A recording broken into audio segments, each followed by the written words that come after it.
Everyone, welcome guys, welcome to the challenger series. आज के इस वीडियो में हम बात करेंगे equation reducible to the pair of linear equation in two variables. क्या होता है, बहुत बार हम ऐसी इक्वेशंस के पास आ जाते हैं जहां पर हमें समझ नहीं आता हम कैसे करें। ठीक है, तो आज उन इक्वेशंस के साथ कैसे डील करना है हम उसकी बात करेंगे। और उससे पहले जिन्होंने भी चैनल को सब्सक्राइब नहीं किया है वो फटाफट से सब्सक्राइब कर लो। आज ये जो वाला पार्ट होता है ना, जो मोस्टली लोगों का टफ होता है, वो हम बहुत आसान करने वाले हैं। और आज के वीडियो में हम ऐसे क्वेश्चन लेंगे जो जनरली बोर्ड एग्जाम में पूछे जा चुके हैं। तो ये लेक्चर बहुत इंपॉर्टेंट होने वाला है क्योंकि इसमें से जनरली क्वेश्चन पूछे जाते हैं। ठीक है, तो चलिए स्टार्ट करते हैं सबसे पहले क्वेश्चन से। देखिए, इस टाइप के क्वेश्चन जनरली देखे जाते हैं। अगर हम देखें तो देखो, ये वाला जो क्वेश्चन है ये CBSE 2020 में 3 मार्क का पूछा है बेसिक मैथ्स में। ठीक है, तो अब इन इक्वेशंस को कैसे सॉल्व करते हैं। अगर हमारे पास ये इक्वेशन लीनियर फॉर्म में होती तो लीनियर फॉर्म में हमने ऑलरेडी सॉल्व करना सीख रखा है, तो वो हमारे लिए काफ़ी आसान हो जाता। लेकिन अब कैसा दिया हुआ है, ये 1/x 1/y के फॉर्म में जब दिया जाता है तो एक बार के लिए हमें डर भी लग जाता है कि यार ऐसे क्वेश्चन को कैसे सॉल्व करेंगे। तो ये वाले क्वेश्चन को भी हम बहुत आसान बना सकते हैं क्योंकि इसका भी हमारे पास तरीका होता है।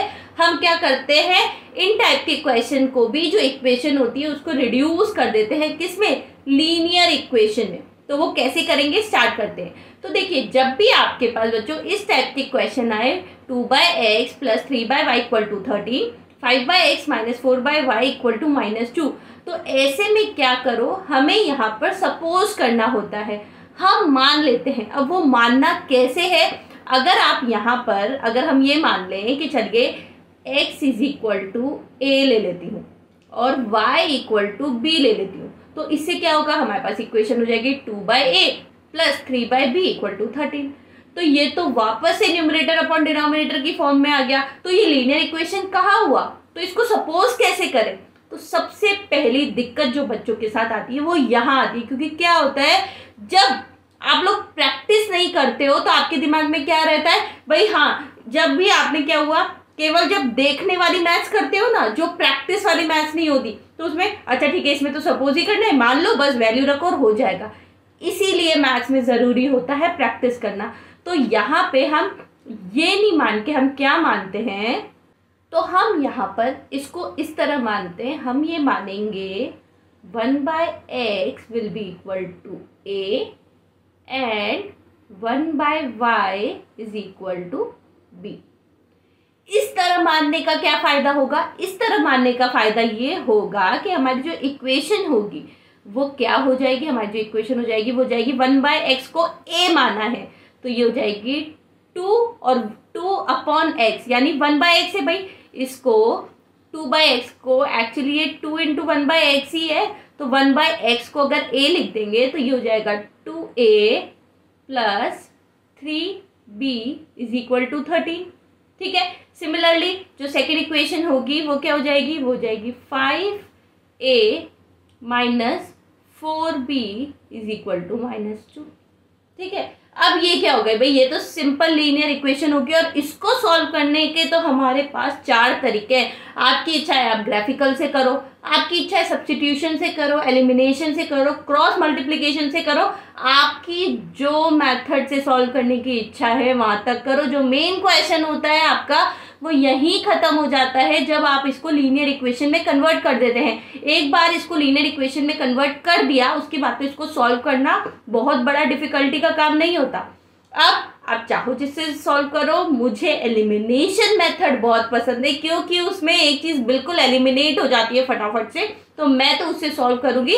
आप इसको एक बार सब्स्टिट्यूशन मेथड से, क्रॉस मल्टीप्लिकेशन मेथड से भी सॉल्व करना और देखना आपके आंसर सेम आ रहे हैं कि नहीं आ रहे। ठीक है, तो चलिए इसको सॉल्व करते हैं।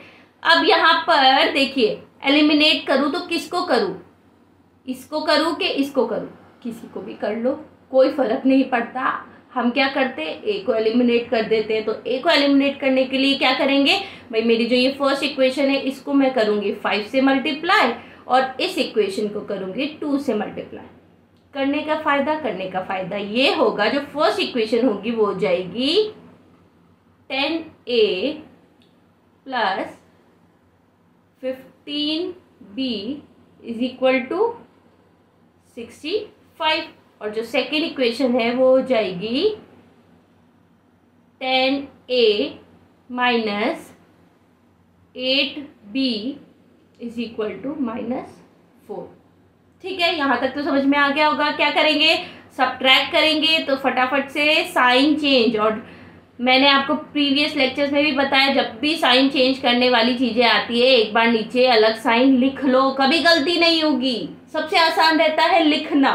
ठीक है, तो चलिए ये 10a से 10a गया, ये हो जाएगा 15 प्लस 8, तो ये क्या होगा 15b प्लस 8b कितना हो जाएगा, ये हो जाएगा 23b will be equal to 65 plus 4, ये हो जाएगा 69। तो b कितना हो जाएगा, b हो जाएगा 69 डिवाइडेड बाई 23, यानी b कितना हो गया, ये हो गया 3।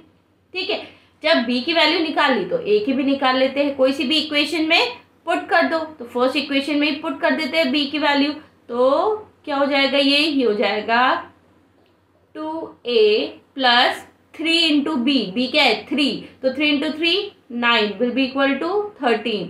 सो 2a विल बी 13 माइनस 9 यानी 4। तो a की वैल्यू कितनी आ गई, a की वैल्यू आ गई 2। इसका मतलब भाई हमारी x की वैल्यू कितनी हुई, जब 1/x को a माना था और a की वैल्यू कितनी आई है 2 आई है, तो यहाँ से x की वैल्यू कितनी आ जाएगी 1/2, और सिमिलरली y की वैल्यू कितनी आ जाएगी 1/3। ठीक है, यहाँ बिल्कुल क्वेश्चन को मत छोड़ना, a और b की वैल्यू निकाल के मत छोड़ना। बहुत सारे बच्चे ये भी कर देते हैं जिसकी वजह से उनका 1 मार्क बिल्कुल कट हो जाता है। आपसे तो यहाँ पर x और y की वैल्यू पूछी है, ना कि a और b तो आपने अज्यूम किया है।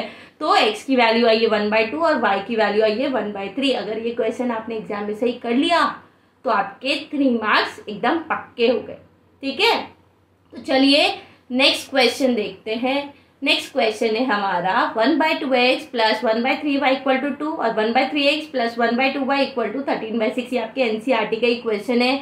अभी जो हमने क्वेश्चन देखा ये बिल्कुल उसके सिमिलर क्वेश्चन है, तो ये वाला क्वेश्चन आप लोग सॉल्व करें और मुझे नीचे कमेंट बॉक्स में बताइए कि आपकी x की और y की वैल्यू क्या आ रही है। ठीक है, इसका जो करेक्ट आंसर है वो मैं आपको नेक्स्ट लेक्चर में बताऊंगी कि इसका करेक्ट आंसर क्या है। ठीक है, तो चलिए एक और टाइप का क्वेश्चन देख लेते हैं। अब देखिए, आपके पास अभी तक हमने जो क्वेश्चन देखा उसमें क्या था, डिनोमिनेटर में 1/x ही था, मतलब डिनोमिनेटर में सिंपल x था, लेकिन अब डिनोमिनेटर में तो x माइनस 1 y माइनस 2 आ गया, इधर भी x माइनस 1 y माइनस 2 आ गया। तो अब कैसे करें, देखो अब इसमें सिमिलैरिटी देखो यहाँ पर भी x माइनस 1 है, यहाँ पर भी दूसरी इक्वेशन में भी x माइनस 1 है, यहाँ पर भी y माइनस 2 है, दूसरी इक्वेशन में भी y माइनस 2 है। तो आप क्या करो, आप 1/x माइनस 1 को मान लो a और 1/y माइनस 2 को मान लो b। ठीक है, समझ में आया हमने क्या किया। हम तो कैसे भी कोशिश ये करेंगे कि हमारी जो इक्वेशन है वो लीनियर इक्वेशन में कन्वर्ट हो जाए। ठीक है, तो बस यही हम यहाँ पर कर रहे हैं बच्चों। देखो अब अगर इसको 1/x माइनस 1 को a ले लेती हूँ तो देखो मेरी इक्वेशन क्या हो गई, मेरी इक्वेशन हो गई 5a प्लस ये क्या हो जाएगा 1/y माइनस 2b, तो 5a plus b equal to 2 और इधर हो जाएगा 6a minus 3b equal to 1। Simple सी लीनियर इक्वेशन होगी। अब इसको सॉल्व कर लो, चाहे आप एलिमिनेशन से करो चाहे सब्स्टिट्यूशन से करो, इसका आंसर फटाफट से आ जाएगा। लेकिन जो बात ध्यान रखने की है वो ये, a और b की वैल्यू आते ही हमें क्या करना है, आंसर को छोड़ नहीं देना है। a और b की वैल्यू आई है, हमें तो x और y की वैल्यू निकालनी है। तो अगर a की वैल्यू कुछ भी आए, मान लो a की वैल्यू 3 आ रही है, तो 1/x माइनस 1 इक्वल टू 3, फिर उसको फर्दर सॉल्व करेंगे, उससे आपका आंसर आएगा। तो इसको किस तरह सॉल्व करना है आपको एग्जाम में, वो मैं आपको यहाँ दिखा देती हूँ। देखो क्या होगा, हमने माना 1/x माइनस 1 को a और 1/y माइनस 2 को b। जब ये मान लिया तो हमारी इक्वेशन क्या आ गई थी, 5a plus b equal to 2 और 6a minus 3b equal to 1। ठीक है, यहाँ तक हमें समझ में आ गया था। तो यहाँ को जब हम सॉल्व करेंगे तो हमारी जो ए और बी की वैल्यू आएगी वो आएगी, ए की वैल्यू आएगी 1/3 और बी की भी वैल्यू आएगी 1/3। ठीक है, मैं यहाँ पर कैलकुलेशन नहीं बता रही हूँ, ये आप लोग एक बार करके देख लेना।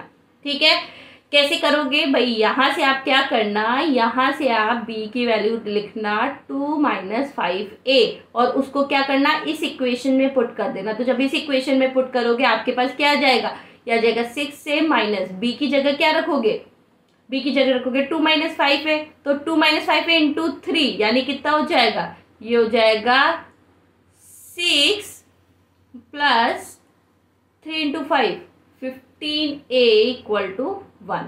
ठीक है, तो जब आप इसको सॉल्व करोगे तो आपकी आ जाएगी a की वैल्यू 1/3 और b की वैल्यू 1/3।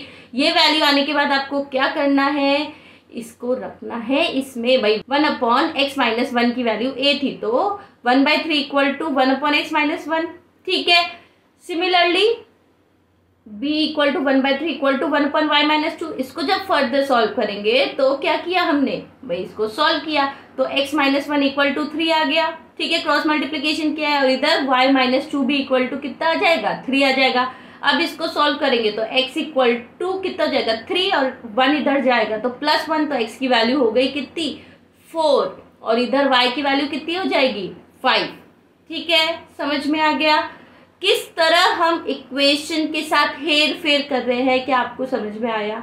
बहुत अच्छी बात है बच्चों, अगर आपको ये समझ में आता है। आपको अगर इन्हीं चीज़ों को विजुअलाइजेशन के साथ देखना है, फील के साथ देखना है, तो आप देख सकते हैं हमारा जो करंट कोर्स चल रहा है ई सरल का 10th क्लास के लिए चैम्प कोर्स, जहां पर आपको बेस्ट विजुअलाइजेशन के साथ, इंडिया के बेस्ट टीचर्स के साथ, best doubt solving, best mentorship और साथ में ओवरऑल डेवलपमेंट जो इंडिया में कहीं नहीं है अभी तक, इतना सब कुछ मिलेगा आपको इस कोर्स में। एक बार जाके ई सरल ऐप को डाउनलोड करो, कोर्स को एक्सप्लोर करो, you will find what you want with best visualization, with best content, with best teachers, और आपको प्रैक्टिस के लिए जितने क्वेश्चन चाहिए तो वहां आपको मिल जाएंगे।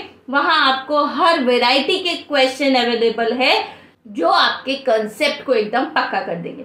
ठीक है, चलिए नेक्स्ट क्वेश्चन देखते हैं।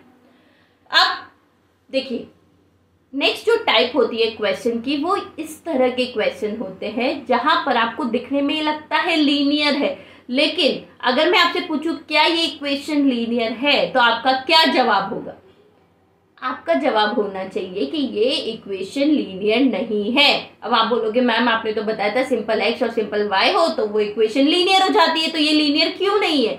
ये लीनियर इसलिए नहीं है क्योंकि यहाँ पर तो हाईएस्ट पावर 1 है, यहाँ पर हाईएस्ट पावर 1 है, लेकिन इसमें x की पावर 1 और y की भी पावर 1, यानी टोटली इसकी पावर कितनी है, 2 है, तो ये लीनियर नहीं है। अब इसको लीनियर भी बनाना पड़ेगा। अब आप इसको कैसे करेंगे भाई, अगर आप इसको ऐसे सॉल्व करें, भाई मुझे अभी समझ में नहीं आ रहा, मैं तो डायरेक्ट सॉल्व करता हूँ, वैल्यू निकाल लेता हूँ। तो चलो x की वैल्यू निकालते, तो भाई कई बच्चे जब उनको ये पता नहीं होता कि रिड्यूस करेंगे तो कैसे करेंगे, तो वो क्या करते हैं, लिखते हैं भाई 6x, अब वो सोचते इधर भी x है, x को एलिमिनेट करना है तो इसको इधर ले जाता हूँ, तो -6xy will be equal to 3y। ठीक है, यहाँ तक किसी को दिक्कत नहीं है। तो अब यहाँ से 6x कॉमन ले लेते हैं, ये हो जाएगा 1 - y = 3y। ठीक है, और इधर हो जाएगा 6x = 3y अपॉन 1 - y। ठीक है, और x will be 3y upon 6 1 - y।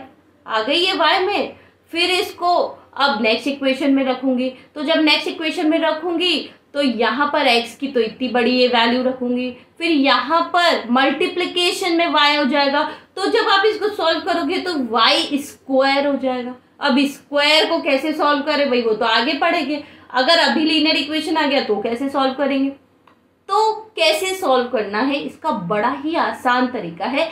इस इक्वेशन को बस देखने का फर्क है। वो कैसे, वो ऐसे बच्चों कि अगर आप इस इक्वेशन को देखो तो क्या मैं इस इक्वेशन को इस तरह लिख सकती हूँ, 6x + 3y equal to 6xy है, xy या मल्टीप्लिकेशन में है, यानी अगर मैं उसको इधर ले जाऊंगी तो क्या वो डिवीजन में हो जाएगा? हो जाएगा। तो अगर वो xy मैंने इधर पहुंचा दिया तो इधर भी xy और इधर भी xy, तो ठीक है, यहाँ तक किसी को डाउट नहीं है? ठीक है, तो चलिए अब यहाँ पर क्या मैं x से x काट सकती हूँ? बिल्कुल काट सकती हूँ। क्या मैं y से y काट सकती हूँ? बिल्कुल काट सकती हूँ। तो अब मेरे पास जो ये इक्वेशन हो गई वो क्या हो गई? वो हो गई 6/y plus 3/x equal to 6। Similarly यहाँ पर भी ये xy को नीचे पहुँचा दिया, ये xy को नीचे पहुँचा दिया, तो इधर गया x से x और इधर गया y से y। तो मेरे पास जो इक्वेशन आ जाएगी सेकंड की वो क्या हो जाएगी? ये हो जाएगी 2/y plus 4/x equal to 5। बस अब तो क्या है, अब किसी भी मेथड से सॉल्व करो। क्यों? क्योंकि अब इसके बाद का जो इस टाइप का क्वेश्चन को सॉल्व करना है वो मुझे आता है। वो ऐसे आता है कि इस पे मैं 1/x को मान लूंगी a और 1/y को मान लूंगी b। अगर मुझे इससे भी सॉल्व नहीं करना, इसको मानना भी नहीं है, तो यहाँ पर मैं इसको डायरेक्ट भी सॉल्व कर सकती हूँ बच्चों। देखो डायरेक्ट कैसे करूंगी, मैं इस इक्वेशन को डायरेक्टली 3 से मल्टीप्लाई कर दूंगी। 3 से मल्टीप्लाई करने का फायदा क्या होगा? देखो हमारी फर्स्ट इक्वेशन तो एज इट इज लिख लेते हैं, ये हो जाएगी 6/y plus 3/x equal to 6। और जो सेकेंड इक्वेशन है जब वो 3 से मल्टीप्लाई हो जाएगी तो 3 इंटू 2 यानी 6/y plus 4 3 12/x equal to कितनी हो गई? 15 हो गई। क्या करूँगी मैं? इसको सब्ट्रैक्ट कर दूंगी। सब्ट्रैक्ट करूँगी तो ये गया, ये माइनस, ये माइनस, क्या हो जाएगा भाई? 6/y गया, 3/x माइनस 12/x कितना हो जाएगा? ये हो जाएगा minus 9/x equal to 6 minus 15 यानी हो जाएगा -9। ठीक है, तो ये 9 से भी 9 गया, तो यहाँ से x की वैल्यू कितनी आ गई? x की वैल्यू आ गई 1। ठीक है, जब x की वैल्यू आ गई तो x की वैल्यू इस इक्वेशन में पुट करके y की वैल्यू निकाल लेती हूँ, तो ये हो जाएगा 6/y plus 3 equal to 6। 3/x था, x की वैल्यू 1 डाल दी, तो ये हो जाएगी 6/y will be equal to 6 minus 3। तो y की वैल्यू क्या आ गई? y की वैल्यू आ गई 2। समझ में आ गया? मतलब यहाँ पर मैंने एक बार 1/x और 1/y आने के बाद मैंने तो उसको कन्वर्ट भी नहीं किया, वो मुझे ऑलरेडी पता था वो लीनियर है, तो मैंने तो क्या किया, उसमें ही डायरेक्ट एलिमिनेशन लगा के सॉल्व कर लिया। अगर मैं सब्स्टिट्यूशन लगाती तो हो सकता है थोड़ी मेरी कैलकुलेशन बढ़ जाती, लेकिन ये करना मेरे लिए काफ़ी आसान था तो मैंने वही किया। ठीक है, समझ में आ गया? तो कैसे आपको इन टाइप के क्वेश्चन को सॉल्व करना है। ठीक है, अब इसका एक और टाइप आता है, हम वो भी देख लेते हैं।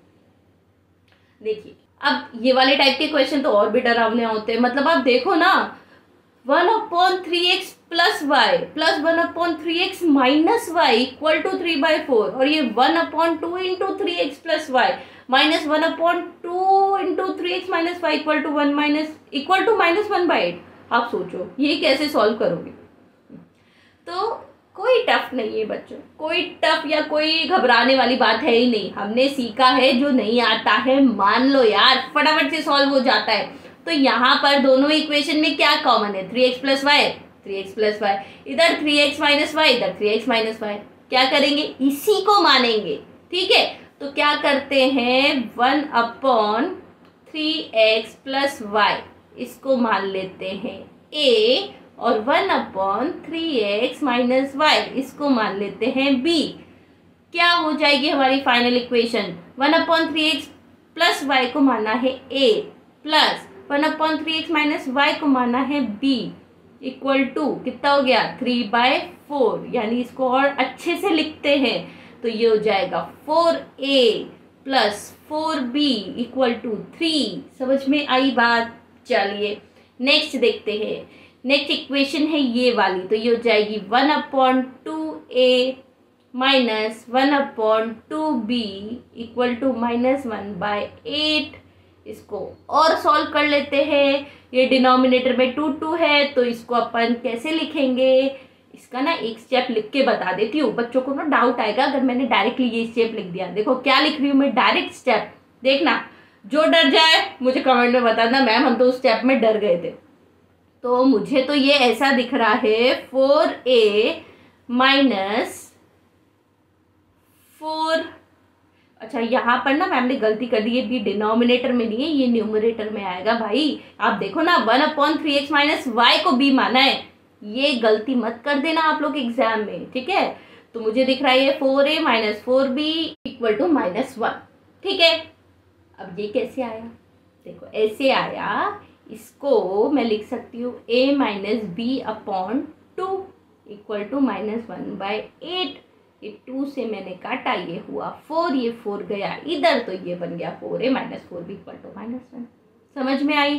क्या करूँगी भाई, मैं तो एलिमिनेशन यूज़ करती हूँ, फटाफट से इसको सॉल्व करूँगी। कैसे सॉल्व करूँगी, ये करूँगी सब्ट्रैक्ट, तो ये हो जाएगा। अरे ज़रूरत ही क्या है भाई, सब्ट्रैक्ट करने की ज़रूरत ही क्या है, यहाँ पे तो +4b या -4b है, तो बस इसको तो करो ऐड, तो ये हो जाएगा 8a और ये +4b -4b गया, और ये क्या हो जाएगा 3 + -1 यानी 2, तो a की वैल्यू आ गई कितनी 2/8 यानी 1/4।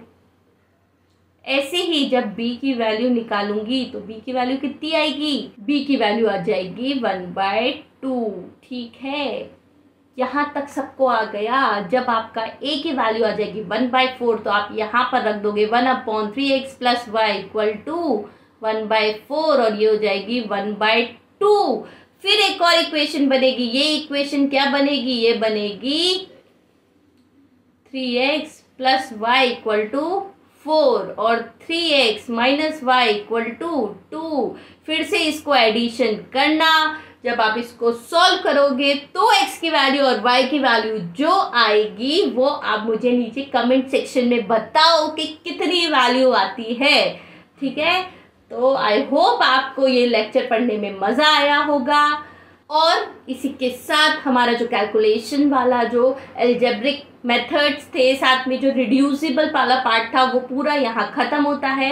अब इसके बाद जो नेक्स्ट पार्ट होगा उसमें हम इस चैप्टर की हर तरह की वर्ड प्रॉब्लम्स देखेंगे, ठीक है।